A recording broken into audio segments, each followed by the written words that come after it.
Today I had a drone contract for the DSFM and I was out in Saint Laurent doing my shots, and I decided, hey, it's just a little bit of a jaunt, you know, an hour and a half to come up to Steep Rock. So that is where I'm at right now.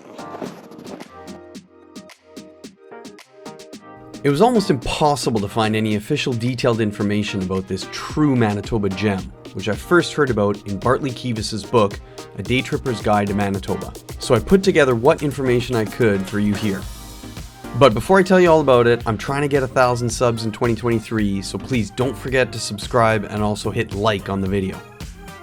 In the winter when it's minus 20, minus 30, or minus 40 or 50 with the blowing winds, there's one thing I can't live without, and that's one of these touchscreen pens. Super important to have, whether you're just playing with your phone or if you're manipulating the drone. Extremely important to have so that you can do that without taking your hands out of your gloves, so you can keep them warm all the time.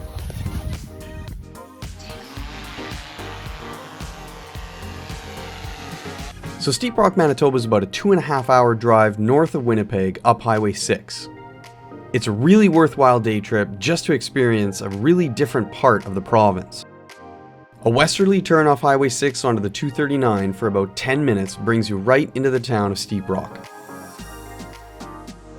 I actually couldn't find any official information about the population of Steep Rock, so if you have any, please leave it in the comments. But with about 50 living areas, including houses and trailers in the area, I would guess the population in the summer at least is around 75 to 100.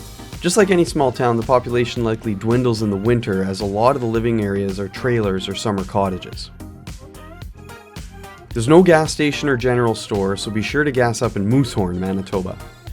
However, there is a dock and boat launch as well as a washroom facility right down the beach, but I couldn't find any information on when or what time of the year it's open. The most interesting part of the area for me is the limestone cliffs. When I saw the limestone cliffs in Bartley's book, they were really more reminiscent of a scene from the East Coast, so I knew I had to visit this place.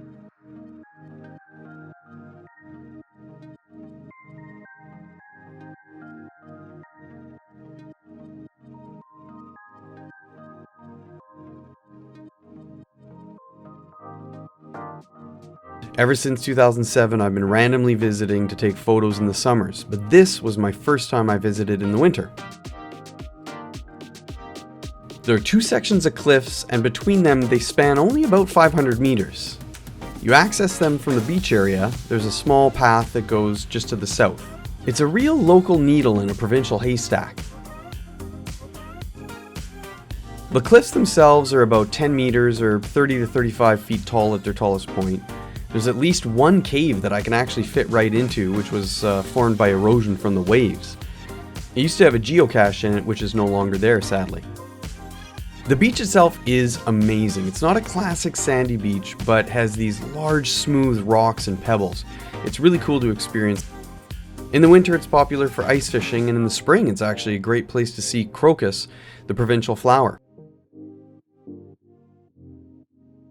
Bring a picnic lunch or dinner and you'll be able to experience an amazing sunset directly from the top of one of the cliffs.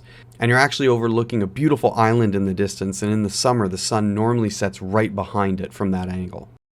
I'll definitely be back in the summer to get some greener aerial footage. Thanks a ton for watching. Don't forget to hit that subscribe button and also hit like on the video. Thanks again. We'll see you in another video.